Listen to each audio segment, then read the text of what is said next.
Welcome to 60 Skills. Today we are going to review John Michael Greer's seminal work, Circles of Power.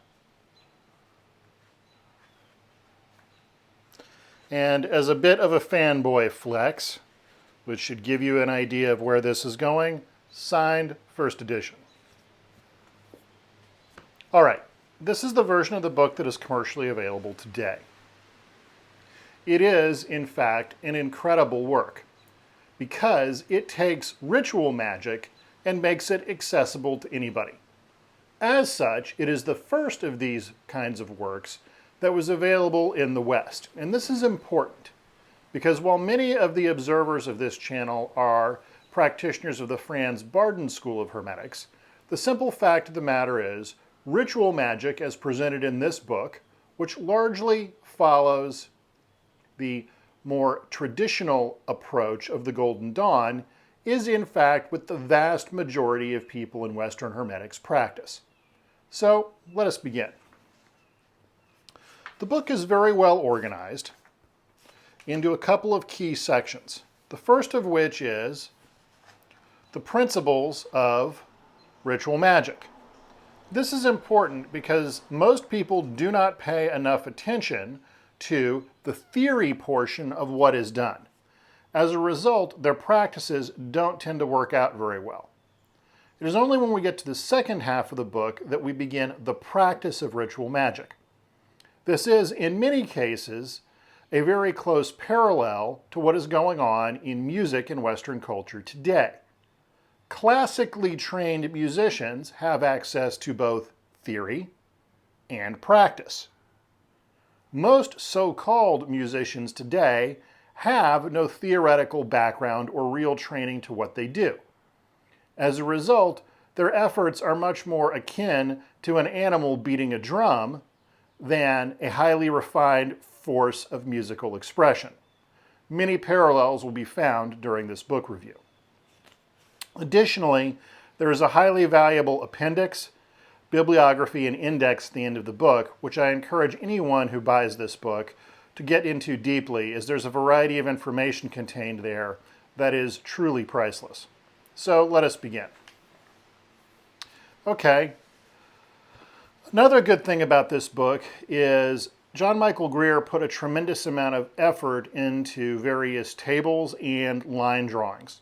These are incredibly valuable for improving your ability to grasp what are otherwise difficult concepts from purely the written word. And again, another table of illustrations, of which there are literally dozens. All right, there's the normal obligatory foreword. And then we get into the principles of ritual magic. For most people here, I strongly advise buying this book, even if you are not a ritual magician, just so you can read his principles of ritual magic. This is the clearest enunciation of these principles in modern English that I have found anywhere, and as such will greatly speed your comprehension of other magical works because you will in fact understand what they are trying to say. So he starts with a brief description of the nature of ritual magic.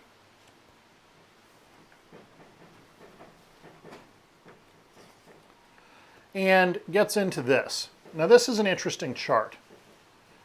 It breaks down the various levels of reality for you: physical, etheric, astral, mental, and spiritual. For those of you familiar with Bardonian systems, you would be familiar with the physical, material, and vital, the astral, the mental, and the akashic. There are many parallels in here, and John Michael Greer does an excellent job of giving you a very solid definition of what these terms mean. Therefore, you can be rather specific about what you are discussing. This creation of a magical vocabulary is incredibly important. Otherwise, you end up merely saying words like chi, which can mean a variety of different things depending upon context.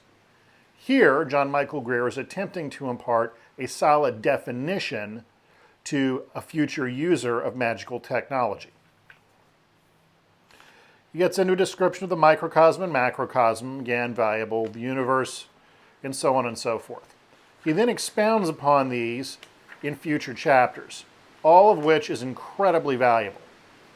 Now, these tables are something that, depending upon what you want to do, you should probably commit to memory, because you get into the traditional names of the Kabbalah, their locations, and what they represent. Again, very, very valuable. Now you get into the planetary theory and the relationship between the planets and their basic functions. And finally, elemental work and what that looks like. Again, all of which should basically be committed to memory.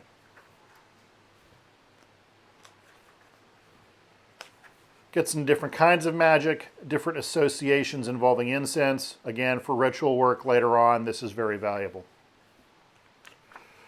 More theory. The body as talisman, particularly using the fingers. A further description of the locations of various power centers relative to the body and planetary associations. Very, very valuable.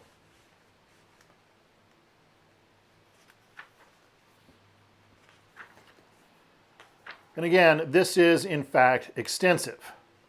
It is literally the first half of the book. Now he begins to talk about different technologies that can be used for magical effects. Posture and gesture as their relation to the physical body, breathing and vibration as related to the etheric body, visualization towards the astral, geometry and number as opposed to mental, contemplation as applied to the spiritual body. Again, with practice, all of these things become second nature, but everybody has to start somewhere.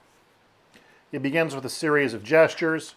In particular, I would advise most people to take a look at the sign of the Emperor and the sign of silence, as this can be used later on for a very powerful vibratory technique.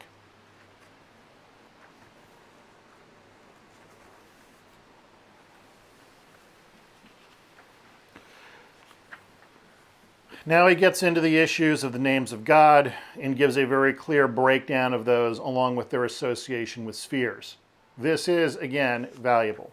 He discusses the role of visualization. In particular, he has a section in the back of the book that we'll get to later on involving the use of flashing talismans.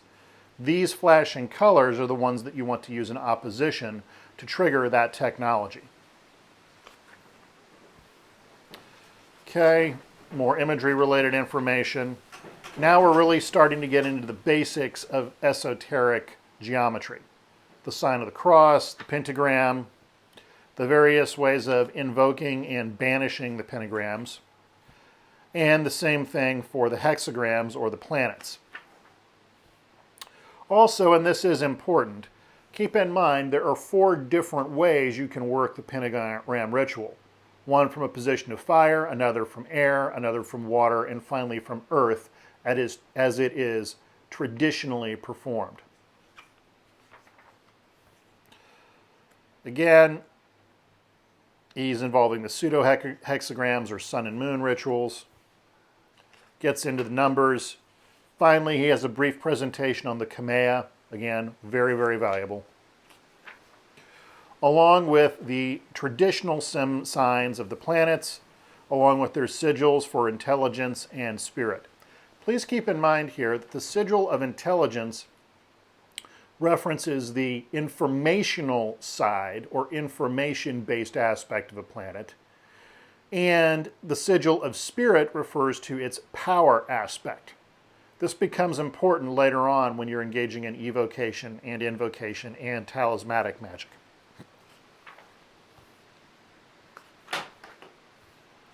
Now, finally, we begin to get into the issue of practice.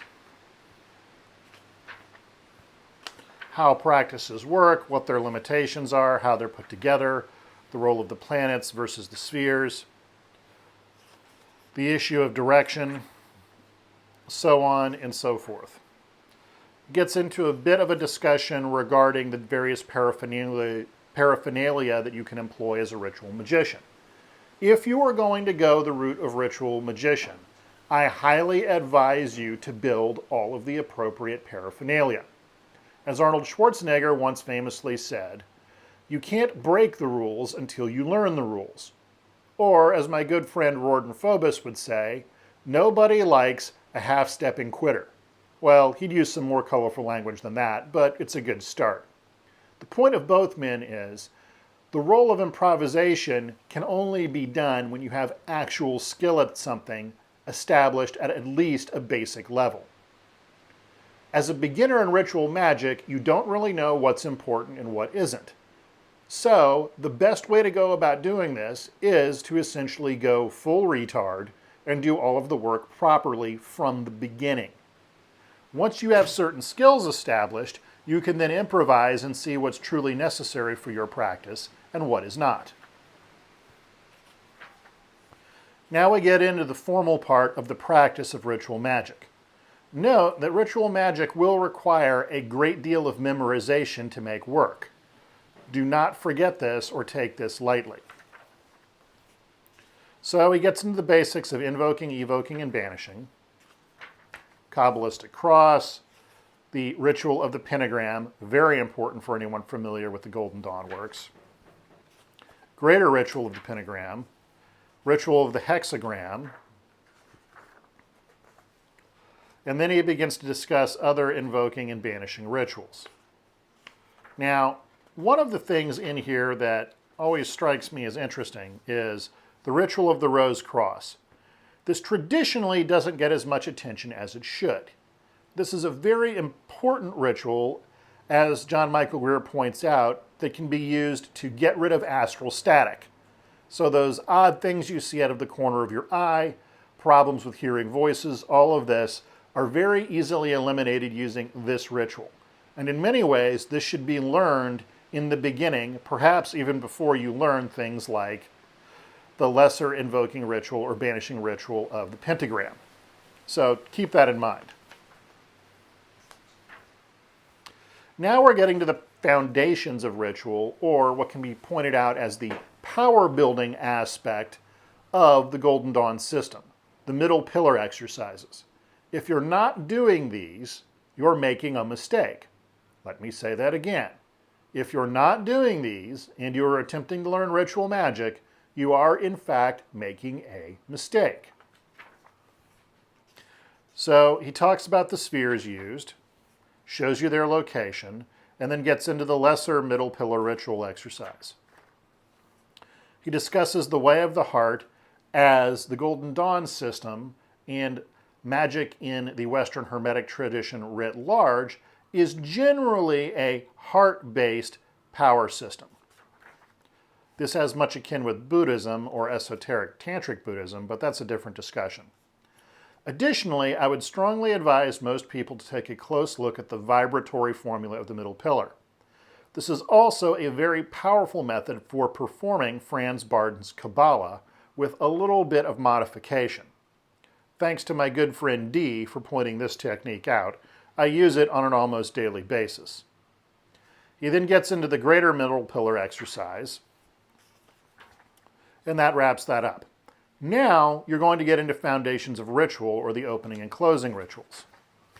These are important because these are the preview, if you will, to more serious works of evocation. And again, these are extensive and will need to be committed to memory. As such, this represents quite a bit of work. Now we get more into the working tools of ritual magic. These are the things you're actually going to need to construct. Now, as a basic fundamental matter, something you make yourself, even if relatively primitive, tends to have much more power than something that is purchased. Now, if you're talking a forged knife for the use of a dagger or sword, most people don't have a way around that. But I can tell you as a practical matter, all of the tools I made by hand worked much better than tools I purchased, regardless of their quality, from someone else.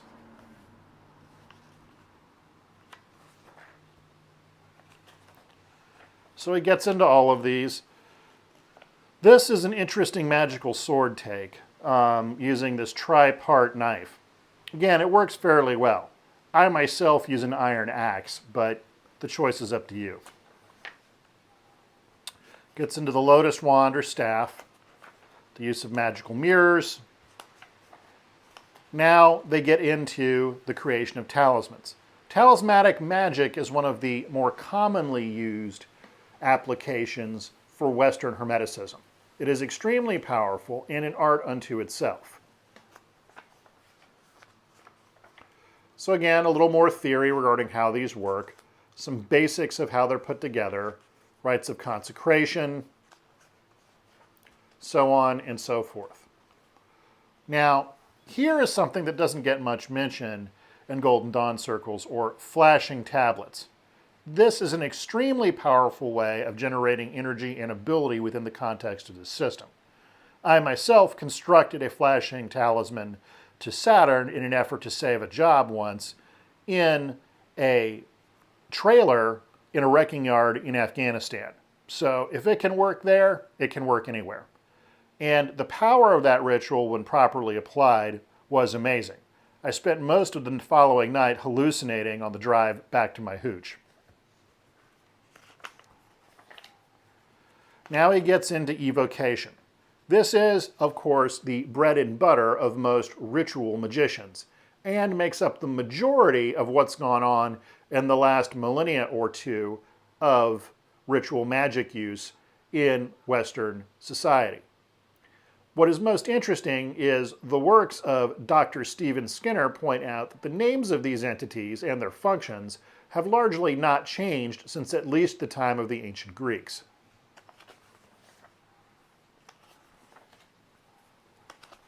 Different issues involving the use of spirits, good ideas, bad ideas, preparing for evocation, the selection of entities,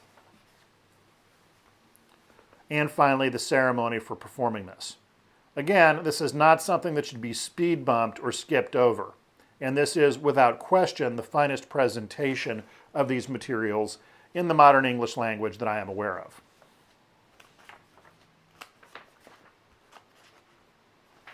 Gets into the various issues involved, how to deal with problems involving sensation, obsession, and exorcism. Now he applies a couple rituals to the issue of invisibility and transformation, or animal-based shape-shifting. These are some of the few discussions I've seen these done openly in an open source document. As such, they are, in fact, incredibly valuable. Talks about the different nature of spirits and how they can be applied, involving animals. Again, very valuable. Different preparations. Now he talks about the application of ritual for spiritual development. Again, very few practitioners of Golden Dawn-based Hermetics seem to do much with this. And this is, by all means, one of the most open discussions of how that works in the modern English language. This portion of the book by itself is incredibly valuable, as most practitioners of Golden Dawn-based magic are more concerned with magic and not very concerned with their spiritual development. So anybody who likes to say a pathway for this doesn't exist in the Western canon, well, they're simply wrong, and this is a very elaborate example of why that is. Different methods. I've used a variety of these, and they tend to work rather well.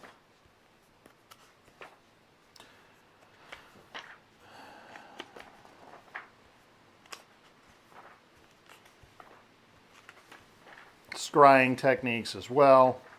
Again, the book really is exhaustive, and if you only bought one book to learn ritual magic from, this book by itself could keep you busy for many years. Now we get to the appendix. This is in of itself also very valuable. It provides a consolidation of what is normally rather scattered information. As such, it's incredibly useful to a working ritual magician, or for that matter, a magician of any kind. All the different intelligence names, the relationships to planets, the names of God, etc., etc. And again, more charts breaking down the Hebrew alphabet. So if you want to take a Jewish approach to Kabbalah, for example, this is an excellent resource for that.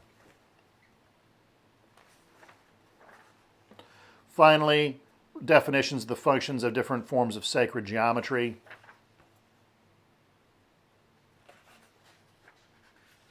And a bibliography. Many of these books are incredibly useful and valuable to a practitioner of Western or Hermetic magic writ large, and this should be explored thoroughly by anybody who wants to consider themselves well versed in the practice. Notice all three works of Franz Barden are mentioned here. Finally, and perhaps most valuably, unlike many of these works, we actually have a working index. So, needless to say, I am a tremendous fan of the book Circles of Power by John Michael Greer. The only caveat that I will make to all of this is that you need to keep in mind that as ritual magic, the egregore effect of this is quite pronounced and needs to be keeping in mind. But as this review is largely centered on Western practitioners of Western magical traditions, this isn't nearly as big a problem as many people make it out to be. So, practice hard and be well.